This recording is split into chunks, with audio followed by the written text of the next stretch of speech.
Question of the day. Last episode. Does Governor Cuomo have pierced nippery-doos? Nipples. 57% of the audience said yes, he does. Question of the day for this episode. In the wake of Tiger King, have you purchased any Tiger King merch? And when I say Tiger King merch, I mean anything with Joe Exotic's face on it, or Carol Baskin, or just a stuffed animal tiger to begin with, because as we've seen, Amazon tiger-related items sales have spiked and gone through the roof. Frankie C is here with us. What's up, my man? Does this question have to, like, if you bought a tiger stuffed animal, does it have to be specifically a Tiger King stuffed animal? Right. It doesn't have to be a Tiger King, because I don't even think they have that, because people are just going out and searching for tiger stuffed animals and just buying them because of Tiger King. So if you bought anything remotely related to Tiger King. If you bought tiger printed pants, that counts. Like everything counts. There you go. I want to know, have you purchased something tiger related in the last couple of weeks as a result of Tiger King? I definitely have not. Well, here's the thing. Well, I could already see the results being across the board no's, yet nationwide there's a spike in tiger sales. So somebody's lying. Maybe in Florida. I'm sure Florida's making up 80% of that. True. I wouldn't doubt that. But people are just the numbers don't lie. They're spiking like crazy. I'm sure there are like charities out there. Like if you buy like WWF, if you buy like something, they donate to Tiger Funds or something. That's cool. If you do that, I'll tell you what, I'm going to get a Hulk Hogan shirt and hope I help a tiger. That's going to be my little deal. Different WWF. Huh? Let's talk about my theory on Mayor Cuomo, and that is, by the way, Governor Cuomo, he got a haircut yesterday. How did he do that? I don't know, but he's looking, in the wake of Nipplegate, he's looking snazzy. And two things that I found pretty interesting. One thing was the night that we dropped the podcast that we were talking about this, that the rings were trending. The Seinfeld episode on Channel 11 that night was Elaine's nipple photo episode. You think that's a coincidence? I was going to ask you, is that a coincidence, or is that a crazy universal thing happening? Well, I feel like those things are planned weeks in advance. Like if you go into your TV guide on TV and you scroll ahead by like 2 weeks, yeah, those episodes are already up there, I think. You're right. A big coincidence. But we can't go back now. I can't go back to 2 weeks ago to see if it was there. So no way to know. Maybe they changed it on the fly last minute. Who knows? They could have. Interesting. That would be hilarious if they did. Remember that time we were at Madison Square Garden? And in Madison Square Garden, we were there for a Ranger game. And in Madison Square Garden, they were airing the Seinfeld episode with Keith Hernandez. And that right after the game, when we left, we walked right by Keith Hernandez. No, I don't remember that at all. That was the day I got my jersey signed by Mike Richter. Oh, is that right? No, I didn't notice that. That's the weirdest coincidence. We walked right by Keith Hernandez. That was the weirdest. Come on. That's a weird coincidence. That is a strange coincidence. I had totally forgotten about that, because there was a time a couple of summers ago where Keith Hernandez showed up at every single one of my appearances for EHM. What? Yeah. Why? He didn't come for me. No offense. No, none taken. He legit didn't come for me.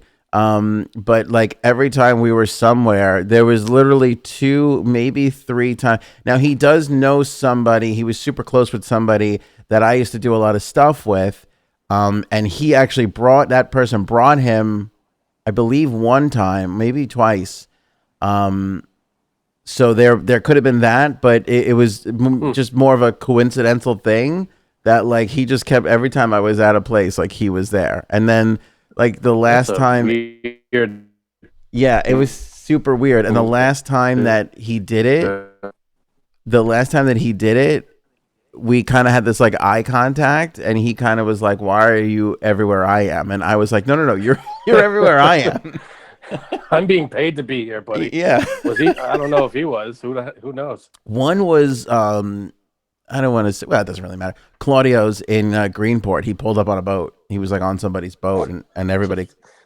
Yeah, he Pulled just up like on a boat. yeah, Oh look, Keith Hernandez on a boat. just randomly showed up, and I never Normal day. never interviewed like when Jimmy Fallon came. He came to hang, and he like came right on. Like he was like when I asked him, "Do you want to come on the air?" He was like, "That's why." He was like, "That's why I'm here."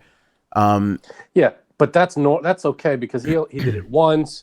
It was in promotion of Record Store Day. Yeah, This was Keith Hernandez just following you around. And I never had him on, but because there was never an opportunity, because he always wanted to be like away from not just me, but everybody. Like everybody, he just like went into like the farthest corner he could find, both times. So out of like the half dozen times you saw him, you couldn't get him on mic once. No, and it was weird because like I never ever force it. Like I will ask if it presents itself, and like any case, like the one time I had I was at a show, I was at Colin Quinn's show, and Jerry Seinfeld and I were the only two people in the hallway. And come on, like dream scenario. Oh, we lost Frankie. See, he got upset. Dream case scenario where like you're with your idol. That's all right. We're back. So Jerry Seinfeld and I, only two people in the hallway at the Colin Quinn show, right? Dream scenario. Here's a chance to tell one of your awesome comedy idols like everything. In that moment, I caught myself and I was like, "Don't be that." And he kind of shot me a look like, "Don't be that guy." Not in the mood for you, pal.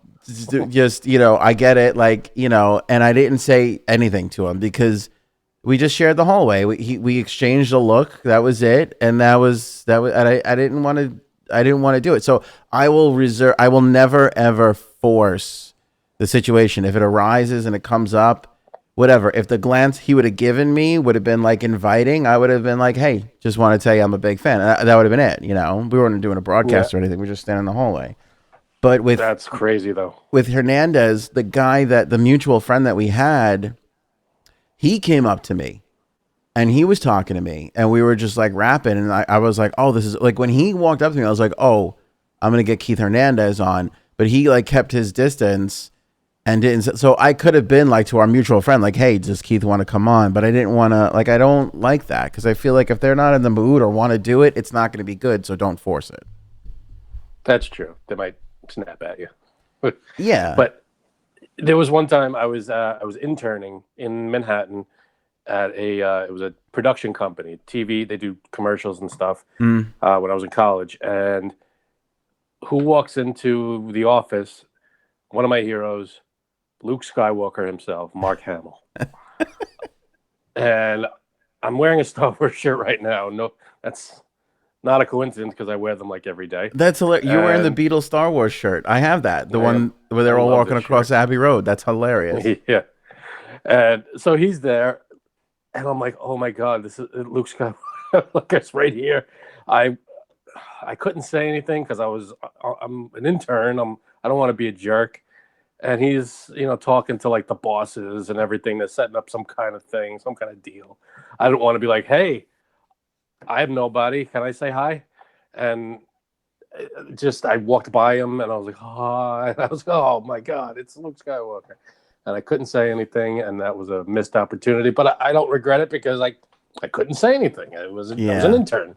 Yeah, those are tough times when you're low man on the totem pole, and you're around like somebody that you'd admired like your whole and you can't. You really couldn't say anything, and it was killing me. I went back to my desk and I was just like, "Son of a bitch, what the hell?" I can't do anything though. Nothing I could do. My favorite story: losing my internship. Maybe it probably would. Now it would have been. In retrospect, it would have. I should have done it. I know, but you can't. When you're in that. It's the same thing like the coronavirus kids who are out doing partying during coronavirus. If you just don't have the knowledge, it's a different mindset. If you knew what you knew now, you'd be like, hey, I'm a big fan. But, back then you're like, oh my God, my career will be, Mark Hamill's going to, in your head, you're probably like, I'll say hi, he'll get mad. Mark Hamill will get me fired, and I'll be a loser for the rest of my life. It'll be the worst thing ever. Yeah. That's just what you think. Yeah, my bosses will flip out, and I'll be like, I won't graduate, and my life will be over. And that's the split-second thinking that went through my head. Not, it might be cool. He might say, hey, I'm sure he gets it all the time, though. And this was before his big comeback. I was in college, so it was before he was in the new set of movies. Right. So this was, right. After the first three from the 70s, before this last three. So he didn't make his comeback yet. It's such ludicrous thinking looking back on it now. But when you're in that moment, it's so real to you that you will lose your whole life on that one little thing. That's so funny. The nicest celebrity ever was the Fonz. And I hate that I just said the Fonz and not his real name. Henry Winkler. Henry Winkler. I'll save you. He was super nice. Back I must have been in college, and we were in the city, me and an ex-girlfriend, and we just saw that they were filming a movie, so we decided to stop. It turned out to be the Royal Tannenbaums, and she was a big fan of Ben Stiller. We met Ben Stiller that night, and he was super nice to us. We stood there like for 2 hours just watching them film this movie. We were there for so long that the guy in charge of making sure no psychotic people just stormed the set would leave to stop other people from going on the set because he knew we were chill and we were just watching. And Stiller noticed that at the end of the night, and he came right over, and he was super nice.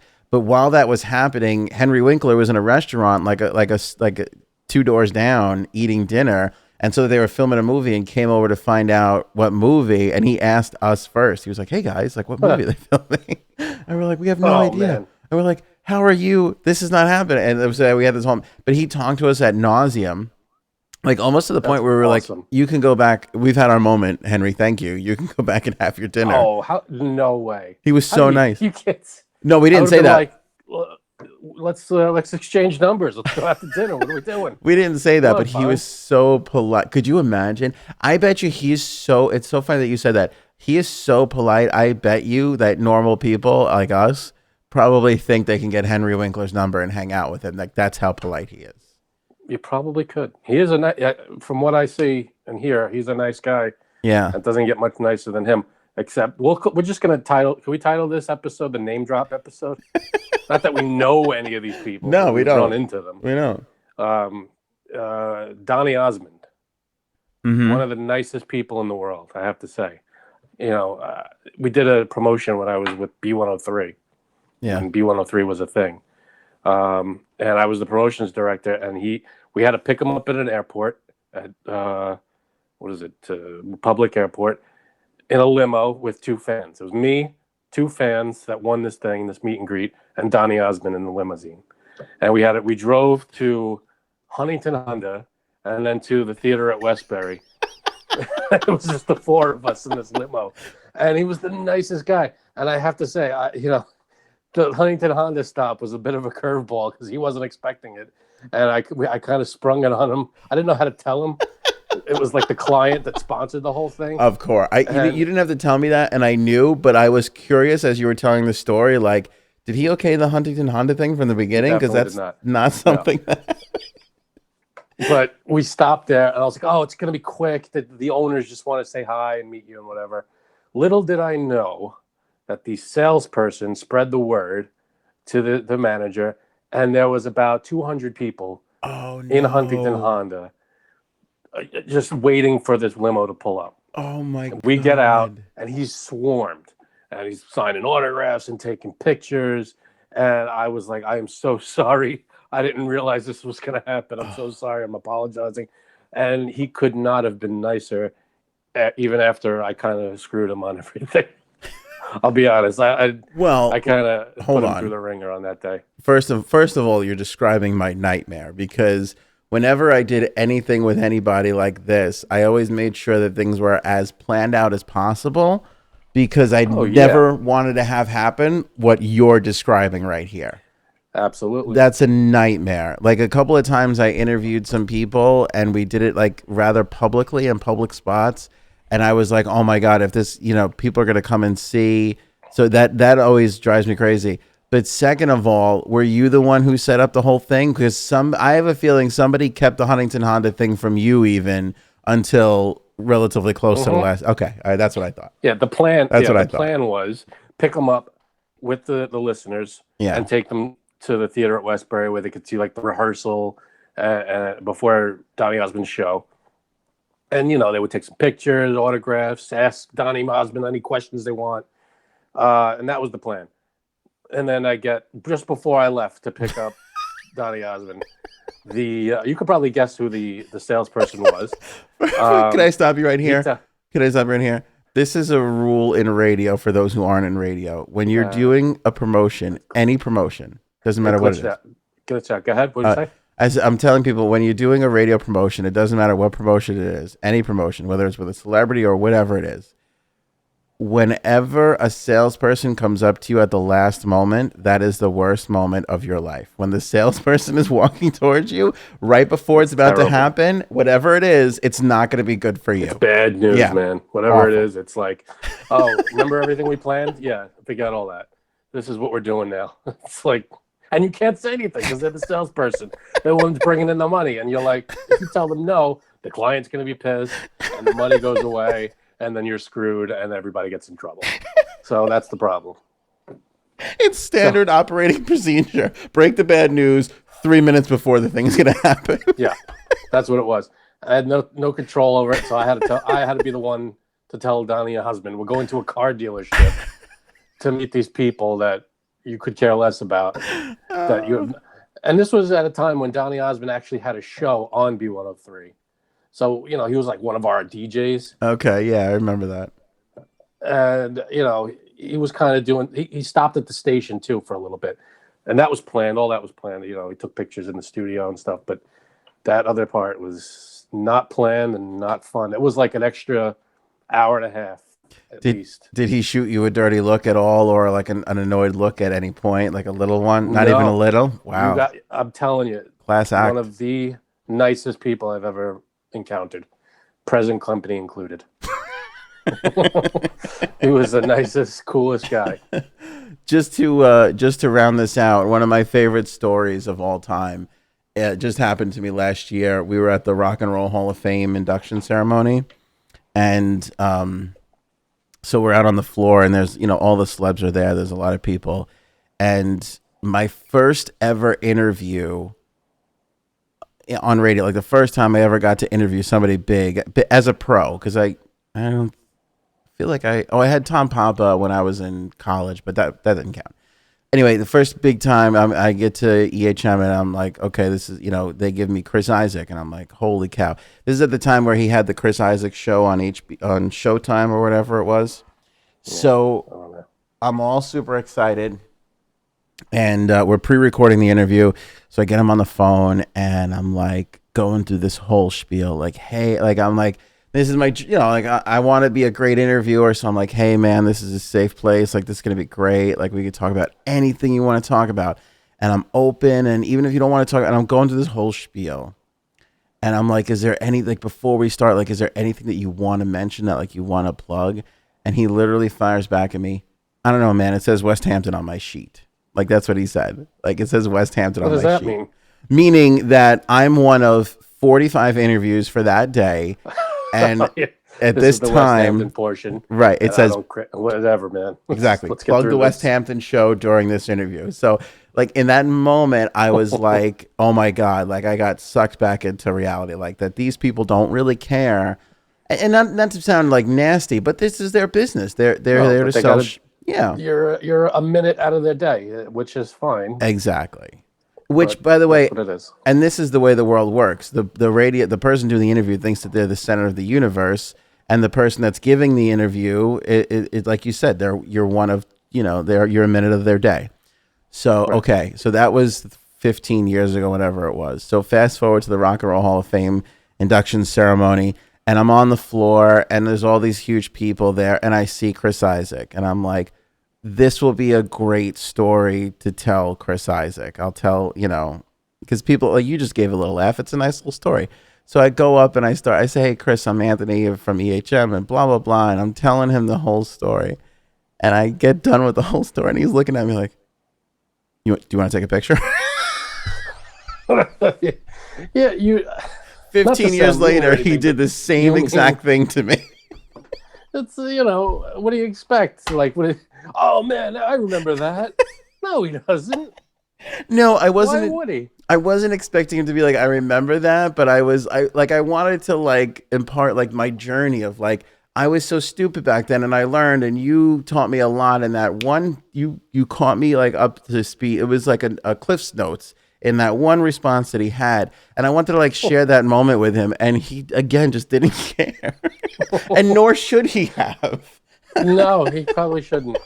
I don't know what you were thinking, but I don't know what I was thinking. Second lesson learned.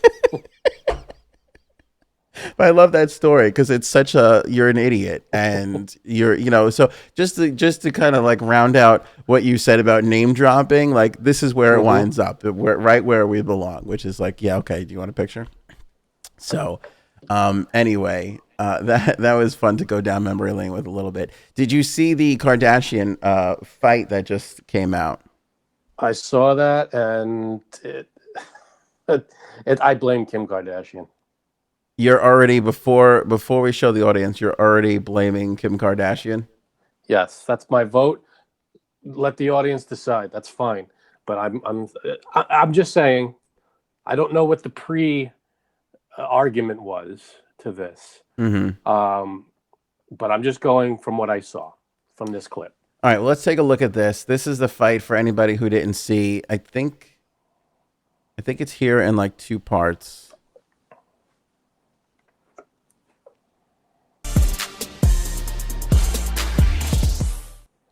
So that was the first part of it.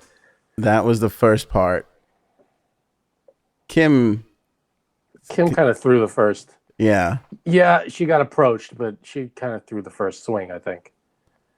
That was a little rough. That was nasty. That was a little nasty. That's not even the word. I still don't understand what the point. Like, what was it about? I think they were talking about work ethic, and Kim was kind of saying that Kourtney doesn't work as hard as she does or anybody else in the family does. What's weird is, and I don't know a lot about the Kardashians. I've seen the show. I've watched the show. Like, who doesn't know of the Kardashians at this point? Like, sure, they're everywhere. Like, do I really want to be spending podcast time on them? Not really, but this is kind of like the big story. And again, as we're trying to distract from all the other things in the world, this is the story. So it is what it is. Right. But, like, all through the years, we always talked about the mom. What's her name? Kris? I think it's Kris. Kris Jenner. Yes. She has been this, like, drill sergeant-y, like, whatever it takes, like, we're going to make it, and we're going to be this force of nature, and, oh, my daughter did a sex video, well, let's put it out. Like, I mean, if, like, she, obviously, the mother put it out. Like, we all know that at this point. Mom of the year. Yeah. And, like, any time there was any sort of whatever, like, my son's gaining weight and overweight, and let's send him. I think they sent him home from being in somebody's wedding because he had gotten too fat. And if that wasn't bad enough, they filmed the friggin' thing and then showed it months later on TV again, all just to be like, she is this, like, I respect her so much from an entrepreneurial standpoint, but from a human being standpoint, she's such a piece of shit. It's not even funny. Like, I just can't stand her. But I respect her work ethic. But all through these years, it's always been Kris with the work ethic and Kris with the work ethic. And now all of a sudden you look at Kim. First of all, none of them need to work a day more in their lives. No, they do not. They're all full of money. The one young one is a billionaire. I forget. There's two young ones. I don't know which one made the billion. Like, she's like the youngest, fastest billionaire. Yeah. I don't know. Kylie or Kendall? Kendall. One of them is the billionaire. Yeah. And like, they all work hard. I'm not taking away from them. Like, they all hustle and work hard, but like, they don't have to anymore. So like, if your one sister wants to like take it easy a little bit, like, let her take it easy. What's your problem? That's true. But like, why did they have to? I don't know why it escalated to swinging. I don't know. I think there was something in the episode more like before that was like a thing, and I don't really care enough to go back and see what the backstory of it all was. But it got it got nastier. Like the tripping point was the what you just saw, which was that exchange about the work ethic. Here's part 2. Let's watch this quickly. You don't stop. Ever. Guys, stop it. Dig your nails in me. You guys, stop. Kourtney. You guys, stop it. Don't do that to each other. Are you guys okay? What on earth? I think you guys need to separate. She's the problem and she should leave. That's in your head too. You have this everyone narrative thinks in your it. Everyone who? Chloe Me. doesn't know what the When have I had Kendall, any interaction with you guys? I will never Everybody be needs to around calm you guys. down. There's Then no bye. need. I don't want to be Then near go. your fat ass, Then okay? go. I don't Kourtney, what's actually wrong the fat with one. you? Don't scream when my daughter's sleeping. Up. I spoke to Don't scream when my daughter's sleeping. Shut the F up. Again, Kim threw the first slap and landed one pretty good. Yeah. She keeps getting physical. She keeps, I think the first fight was, what's her name? Not Chloe. Kourtney, I think The one that is. Kourtney Yeah. threw the first, approached her, but Kim swinging first. Yeah. But and I love the way she broke out the fat ass remark at the end. Like that's like she hasn't That heard was that great. before. Yeah, and that you could tell that's like the dig. Like, we all have our sensitive things. Like that's the one that she pulled out. But I also feel like, and I think we all have a part of this in us, which is I feel a certain way and the whole world should feel the same way that I do, which is clearly what Kim is exhibiting here. No? In terms of what? What does she feel that we should? Like everybody should work as hard as she does or be exactly the way that she does. And she's not the only one who thinks that. She started rattling off family members. Like that's that typical, this is the way I see the world and want to, and That's her mother. She probably gets that from her mom. exactly. Yeah. She turned hardcore into her mom without a doubt. By the way, we were talking about waffles on the previous episode. I got to show you this, an NHL waffle maker. How cool is that? That is fantastic. Look how perfect that one is, though. When you make it at home, it's not going to look like that. It is really not going to look at all like that whatsoever. But if you're going to get a waffle Coming out maker, the sides and everything. yeah, but if you're going to get a waffle maker, Frank, you have to buy that one now. You can't just buy a regular waffle maker. I tell you, if I was going to get a waffle maker, I think I was looking at like a Star Wars one where it's going to be like the Death Star. It's round, waffle shaped. Yeah, I think my cousin would've has been that. That's a good one. No oranges this time on the coat rack. What is that? Is that Brady's coat or something? That's Brady's raincoat. Okay. It's raining today. So, we got to, you got to dress her up a little bit. 2 reasons. 1, it's easier to dry her off when she comes in. And 2, it looks damn cool. I got all excited. I was like, I wonder what Frank's going to do next on the coat rack. And then I'm like, Yeah, that just looks like a coat. To hang up. We'll see next time. Next time around. All right, my man. Good episode. Any final thoughts? Likewise. Final thoughts. Don't fight with your siblings. Life's too short. They got some nasty shots in too, though. Really, I mean, those Good are slaps. Do you think they folioed and added in some sound? I think they did because right? You have to, for that kind of a sound, you have to get a perfect shot in, and they didn't look like they were getting perfect shots. Right. So I think they added that in post. But and also you gotta have good mics to capture that exact sound. You know what I mean? Real good shots. All right, you kind of broke up there. Say that again. I missed it. No, you go. I wasn't saying anything. Oh, okay. I was gonna say you gotta have a good mic to get really up close to get that perfect sound, like you were saying. I think they added some of that. Yeah. Oh, Dr. Fauci's getting a bobblehead. I mean, what is our obsession with bobbleheading in this country? We just, whoever we love and admire, we have to give them a bobblehead. That's when you know you've made it in this world. If you have a bobblehead that someone else is making, you can't make your own bobblehead. Yeah. If someone else makes a bobblehead of you, you've made it. You've made it. Established in the world. We got bobbleheads because we were part of a wedding, and we still felt kind of special. That doesn't count though. It doesn't count. That was a gift. It was one made Right. for each of us. But you're correct. But didn't it still make you feel more special than you deserve to be feeling? It did. Yeah. I still have that thing somewhere around here. Yeah. By the way, Wherever it is. Fauci's bobblehead came from the National Bobblehead Hall of Fame Museum in Milwaukee. They are the ones who created Well, now I have to go to that because that's an amazing thing I never heard of. Add that to your bucket list. Now, something tells me it's weird though because I feel like without them bobbling, I mean, can you bobble them or are they just sitting there sedentary? What do you mean? Because if it's a bobblehead museum and without the bobbling effect, it's like, what's the point? You know, they have to be bobbling in some sort of way. You're right about Or they're that. just standing there like a still statue. Because then it's just a statue. That's a good point. I You should feel be able like, to tap them on the head and bobble them. yes, you should either be able to tap them on the head or bobble them, or they should be on little tiny stands that slightly move and shake so that they Shake 'em, naturally yeah. bobble. Yeah. A button you push and it shakes it. Damn it. Now we got to go on the website and see if that's what they Now have we there. gotta see. I doubt it. We If have it- a mission. If not to sound like an asshole here, but if it was in New York, that's the way it would be. In Milwaukee, not quite sure.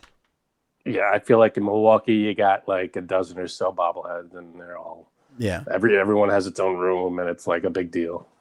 New York, it would be like 400 in a room, and they all bobble with a special button. What do you think the criteria is for the Bobblehead Hall of Fame? Like, do you have to like are there bobbleheads where they're just like, I don't think this is worthy of the Hall of Fame and get rejected? I think you have to have. I would say you just have to be well-known, famous person. I can't imagine like, I don't know, like it has to be someone that everybody would recognize. Like there would be I'm sure there's a president's. All the presidents probably have a bobblehead. What would you rather You know, get, the there's Medal probably of Honor? categories, too. Would you rather get the Medal of Honor from the president or be inducted into the Bobblehead Hall of Fame? Whatever the second thing you said is, that's what I'd take.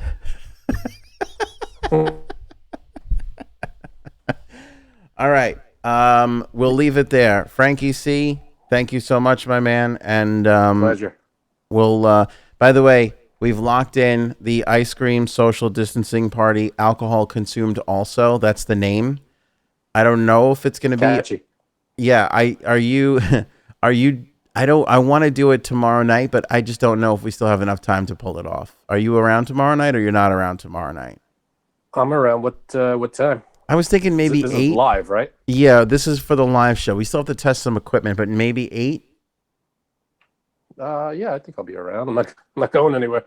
Yeah, so maybe Saturday night, maybe Sunday night, or maybe next Saturday. I don't know. Because I was like, we could do it Sunday, but people have to get up for work the next morning. And then I realized, oh no, most people are quarantined and rolling out of bed at 8:30, 9 o'clock, and right into their desks. So Right. So yeah, I'm around.